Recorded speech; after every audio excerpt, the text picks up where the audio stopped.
Hello, नमस्कार दोस्तों। मैं आप सभी का यूट्यूब चैनल पे स्वागत करता हूँ। दोस्तों, आज हम लोग जिस शेयर के बारे में जानकारी लेना चाह रहे हैं, उस शेयर का सबसे पहले हम लोग देखेंगे बैलेंस शीट। और बैलेंस शीट में हम लोग देखेंगे इक्विटी कैपिटल, रिजर्व और बोरोइंग। उसके बाद में आगे का प्रोसेस देखेंगे। तो देर ना करते हुए चलिए स्क्रीन पे हम लोग चलते हैं। तो मार्च 2022 में 29 करोड़ का इसका इक्विटी कैपिटल था, और मार्च 2023 में 32 करोड़ का इसका इक्विटी कैपिटल था, और मार्च 2024 में 158 करोड़ का इसका इक्विटी कैपिटल था। अब रिजर्व इसका है मार्च 2022 में 253 करोड़ का, और मार्च 2023 में वहाँ से घटकर वहाँ से बढ़कर इसका रिजर्व हो गया 369 करोड़ का इसका रिजर्व हो गया। वहाँ से घटकर मार्च 2024 में 292 करोड़ का इसका रिजर्व रह गया। अब चलिए बोरोइंग देख लेते हैं। रिजर्व तो हम लोगों ने देख लिया, अब बोरोइंग। तो मार्च 2022 में इसका बोरोइंग था 249 करोड़ का, और मार्च 2023 में 273 करोड़ का इसका बोरोइंग था, और अभी करंट मार्च 2024 में देखिएगा तो 350 करोड़ का इसका बोरोइंग है। तो बहुत ज़्यादा नहीं है इसका बोरोइंग। रिजर्व की तुलना में बोरोइंग थोड़ा सा अधिक है। 292 करोड़ का इसका रिजर्व है, और बोरोइंग है 350 करोड़ का मार्च 2024 में। तो बहुत ज़्यादा नहीं है, लगभग वही 58-50% का इसका 50 से 55-60 करोड़ का इसका बोरोइंग है। तो इसको देख के डरने घबराने का कोई ज़रूरत नहीं है। चलिए आगे का प्रोसेस हम लोग देखते हैं क्या है नहीं है। तो यहाँ पर ही हम लोग आ गए इसका प्रॉफिट एंड लॉस पे, और इसमें हम लोग सेल्स देखते हैं। तो मार्च 2023 में 1005 करोड़ का इसका सेल्स था। वहीं मार्च 2024 में देखिएगा तो 1208 करोड़ का सेल्स है, और करेंट देखिएगा तो 1241 करोड़ का इसका सेल्स है। अब चलिए इसका हम लोग नेट प्रॉफिट देख लेते हैं। तो मार्च 2023 में इसका नेट प्रॉफिट है 40 करोड़ का, और मार्च 2024 में 53 करोड़ का, और करंट देखिएगा तो भी 53 करोड़ का इसका नेट प्रॉफिट है। तो देखा दोस्तों आप लोगों ने, इतना बोरोइंग होने के बाद में भी इसका नेट प्रॉफिट है 40 करोड़ का, फिर 53 करोड़ का, फिर 53 करोड़ का। तो इतना बोरोइंग होने के बावजूद भी अपना प्रॉफिट को बरकरार रखे हुए है और कंटिन्यू बढ़ रहा है। तो चलिए आगे का प्रोसेस देखते हैं, इसमें कौन कौन से स्टेक किए हुए हैं। तो हम लोग स्क्रीन पे आ गए हैं। इसमें शेयर होल्डिंग पैटर्न, जिसमें प्रमोटर्स हैं, एफआईएस है, डीआईएस है और पब्लिक है।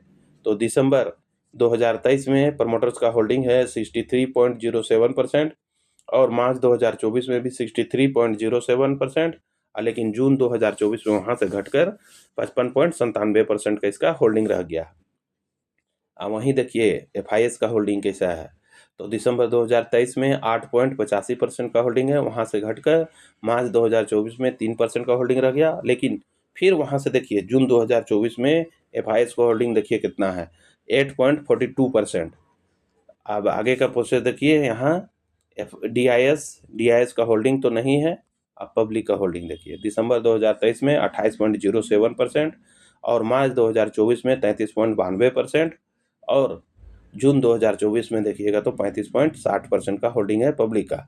तो इसमें डीआईएस नहीं है, और पब्लिक पब्लिक भी है, और इसमें एफआईएस है और प्रमोटर्स है। तो प्रमोटर्स का भी होल्डिंग ठीक ठाक है, और एफआईएस का होल्डिंग भी ठीक ठाक है, मतलब जून 2024 में।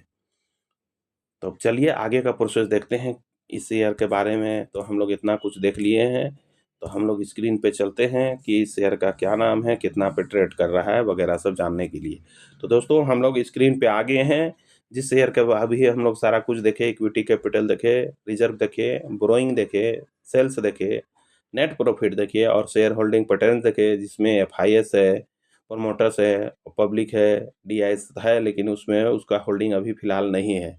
तो उस शेयर का नाम है Salasar Techno Techno Engineering Limited. फिर से एक बार बोल रहा हूँ, सलासर टेक्नो इंजीनियरिंग लिमिटेड, जिसका करंट मार्केट प्राइस है 19 रुपया 78 पैसा। 1 अक्टूबर 3:30 का समय का यह दिखा रहा है। तो हम लोग ने देख लिया इसका, अभी इसका करंट मार्केट प्राइस क्या है। और बीच पे आपको दिख रहा होगा ये एक दिन का चार्ट है। पहले ये नीचे था, धीरे धीरे करके ये ऊपर चला गया, और वो की रेंज पे ट्रेड करके वहीं पर ही क्लोजिंग हो गया। और परसेंटेज में देखिएगा तो 5.10% का रिटर्न बना के ये दे दिया। एक दिन का ये है। और अगर 5 दिन का देखिएगा तो इस प्रकार से था इसका 5 दिन का चार्ट। पहले ये ऊपर था, धीरे धीरे करके ये नीचे आया, और एक ही रेंज पे ट्रेड किया, और हल्का से ऊपर जाके वहीं पर ही क्लोजिंग हो गया। और परसेंटेज में देखिएगा तो 4.67% का नेगेटिव रिटर्न है। और अगर 1 महीना का चार्ट देखिएगा तो इस प्रकार से इसका 1 महीना का चार्ट था। पहले ये नीचे था, धीरे-धीरे करके यह ऊपर गया और फिर थोड़ा-सा नीचे आया और फिर थोड़ा-सा ऊपर जाके फिर धीरे-धीरे करके नीचे आके क्लोजिंग हो गया। और परसेंटेज में देखिएगा तो 9.71% का रिटर्न बना के दिया, प्लस रिटर्न बना के दिया।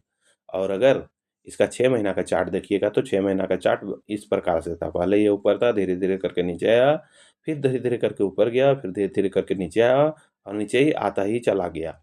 उसके बाद एक समय ऐसा आया जो धीरे-धीरे करके ऊपर जाने की कोशिश किया, फिर नीचे आया और फिर धीरे-धीरे करके ऊपर गया और फिर लास्ट में नीचे आके क्लोजिंग हो गया।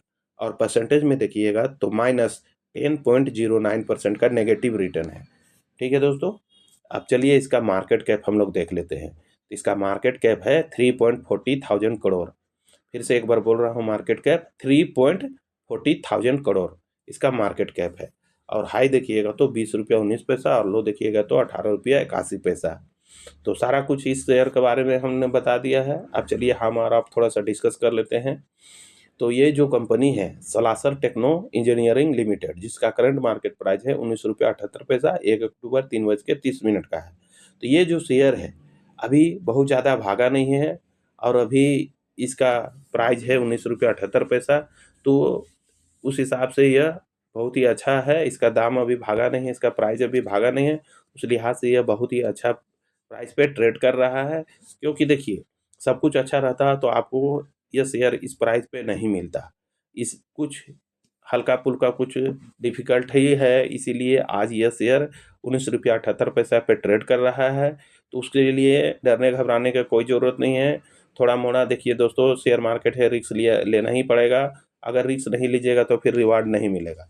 और जो दोस्त अगर रिस्क नहीं लेना चाहते हैं उन लोगों से कहना चाहूँगा, आप भले इस वीडियो को देख लीजिए, सुन लीजिए, लेकिन अगर रिस्क नहीं लेना चाहते हैं तो आप इसे कदापि ना लें। क्योंकि देखिए मेरा बाय सेल करने का कोई रेगुडेंसल नहीं है कि आपको लेना ही होगा। मेरा केवल ये जो वीडियो बन रहा है तो एजुकेशन पर्पज़ से बन रहा है, ताकि आपको कुछ नॉलेज हो सके और अपने से रिसर्च करने के बाद में ही, तसल्ली होने के बाद में ही आप बाय कीजिएगा। तो देखिए दोस्तों, मेरा बाय या सेल करने का कोई रेफरेंशियल नहीं है कि आपको लेना ही होगा। मेरा केवल यह उद्देश्य है कि आपको कुछ नॉलेज हो जाए, शिक्षा मिल जाए, ताकि आप इसके बारे में रिसर्च कर सकें। तो ठीक है दोस्तों, इस शेयर के बारे में सारा कुछ मैंने इस वीडियो पे रख दिया हूँ। सारा कुछ आईना की तरह साफ है। आप चाहे तो अपने से ठोक बजा कर देख लीजिए, जाँच लीजिए, पड़ताल कर लीजिए, सारा कुछ कर लीजिए। उसके बाद में जब तसल्ली हो तभी लीजिएगा, अन्यथा छोड़ दीजिएगा। क्योंकि दोस्तों देखिए, ये थोड़ा-सा देखिए रिस्की तो रहता ही है कोई भी शेयर, चाहे काहे ने रिलायंस का शेयर हो, चाहे चाहे इन्फोसिस का शेयर हो, लेकिन मार्केट में है तो उसमें रिस्क रहता ही है। तो ये तो खैर छोटा शेयर है तो इसमें थोड़ा-सा ज़्यादा ही रिस्क रहेगा। और जब रिस्क रहेगा तभी रिवार्ड मिलेगा। आप रिस्क लीजिएगा तभी जाके आपको रिवार्ड मिलेगा। अन्यथा अगर रिस्क नहीं लेना है तो बड़ा-बड़ा शेयर लीजिए, जैसे रिलायंस लीजिए, इन्फोसिस लीजिए, टाटा का लीजिए, टाटा का बोले इन्फोसिस लीजिए, फिर फिर क्या बोले टाटा स्टील वगैरह सब लीजिए। तो वो सब है शेयर ज़रूर, लेकिन उस सब है कि आपको 8% 10% का रिटर्न बना के देगा। लेकिन वहीं पर ही छोटे शेयर को अगर आप बाय करते हैं रिस्क लेके तो वह आपको 15 से 20% 25% रिटर्न देने का दम रखता है। तो इसलिए दोस्तों, आप जब रिसर्च कीजिएगा तो सब सारा कुछ आपको पता चल जाएगा कि कौन सा शेयर कितना रिटर्न दे रहा है और कौन सा नहीं दे रहा है। तो जहाँ तक आपको रिटर्न का बात है, तो अगर आपको ज़्यादा रिटर्न चाहिए तो छोटे शेयर में आपको आना ही पड़ेगा, तब ताकि आपका पैसा डबल ट्रिपल हो सके। तो ठीक है दोस्तों, सारा कुछ मैंने इस वीडियो पे रख लिया हूँ। आप चाहे तो इसे बाय कीजिए, चाहे तो छोड़ सकते हैं, जैसा आपका इच्छा करे वैसा कीजिएगा। तो इतना ही कहकर मैं इस वीडियो का अंत करता हूँ। जाने से पहले सभी दोस्तों से कहना चाहूँगा कि अगर यह वीडियो आपको नॉलेजेबल लगा या फिर शिक्षा के उद्देश्य से बढ़िया लगा, तो आप इस वीडियो को लाइक, शेयर एंड सब्सक्राइब कर दीजिएगा दोस्तों। इतना ही मैं आपसे कहना चाहूँगा। तो बस इतना ही कहकर मैं इस वीडियो का अंत करता हूँ। धन्यवाद दोस्तों। जय हिंद।